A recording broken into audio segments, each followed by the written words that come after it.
Hi guys! If you have recently downloaded the Rednote app and don't know how to log into it, then this tutorial is exactly for you. So in today's video, I'm going to show you how to log into Rednote account. It is a very easy process, so let's get started. First of all, find the Rednote app on your home screen. Now open it.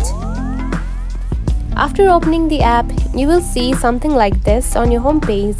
Now to log in, simply tap onto Me button at the bottom, just right here.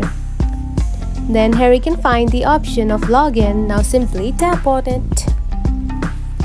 Now to log in, you can add the phone number according to your country. Now choose the country that you are from. You can simply add your phone number. Now the verification code will be sent to your phone number. After adding your verification code, simply tap on to agree and continue.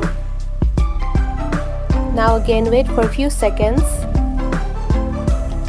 Now to log in, choose the topics that you are interested in. Just like this, and tap on to confirm. Or you can also skip it. Now you can see you have simply logged in into the Rednote app. It is a very easy process, right? If you found this video helpful, don't forget to like and subscribe for more tips. Thanks for watching.